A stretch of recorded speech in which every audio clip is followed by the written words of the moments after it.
Have you ever thought about music? You can find music in every part of the world, whether people want to have party and dance with it, or they are going to a funeral. You can find music in the religion, war, culture, bars, concert hall and opera houses. Music comes from the needs, the history and the environment of that culture. We have many different instruments in our world, but the question that we all want to know is what the first instrument was.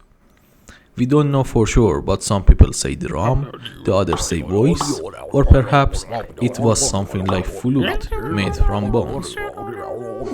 For sure, we can call ourselves lucky because our life is full of music and we can listen to our favorite music whenever we want. Imagine yourself in the past, when there wasn't any technology and concert hall. Probably, you could only enjoy listening to your favorite bird song. As time passed, we have been developing our music writing. Therefore, to understand the music better, we need to know how it works. How could we read it? How could we perform it? How could we compose it and write it down? For sure, music existed a long time before human was written it down. For example, in past, ecclesiastical chant and how it's supposed to be performed could pass from one generation to another only by listening and remembering it. As you can imagine, the main chant or song could become completely different chant. Therefore, just like with language, music needed to be written down to be able to keep it, read it, and share it with other people.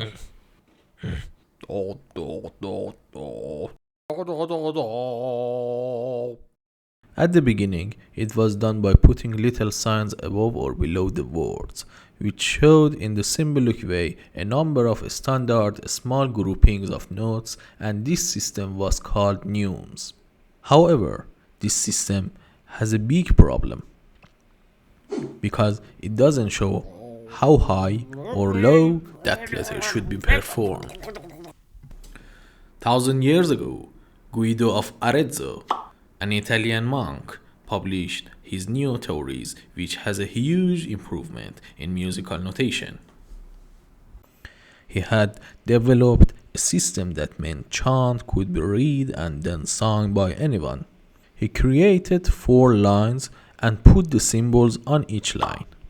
Therefore, if the note goes up, the symbol goes up as well.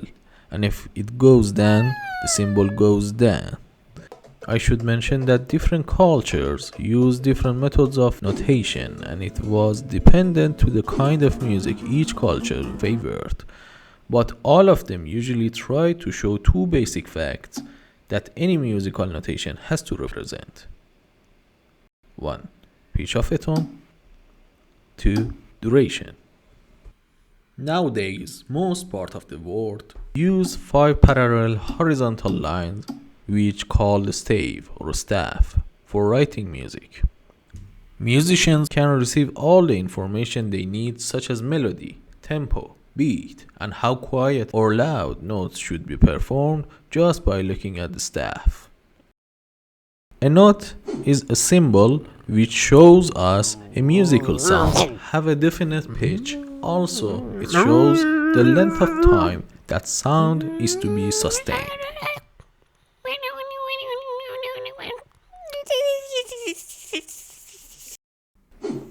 A rest represents the duration of silence within a piece of music.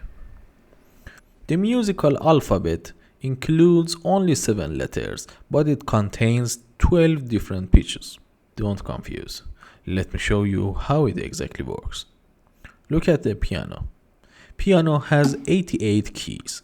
We can split the keys on the piano into 2 groups, white keys and black keys. There are 7 different white notes, each with just 1 letter name, and 5 black notes which have 2 names. For example, this key is F sharp, but we can call it G flat as well. But they still only count as 1 note. Therefore, F sharp and G flat Both have same sound and pitch. It's weird, isn't it? Clef is a musical symbol which shows where the notes are located in a staff, whether on line or between the lines. For example, G clef show us that G is on the second line of the staff. So when we know where the G is, we can understand the location of other notes. There are 4 clefs in common use: treble clef, alto clef, tenor clef, and bass clef. If you would like to know more, please watch the next video. Thank you.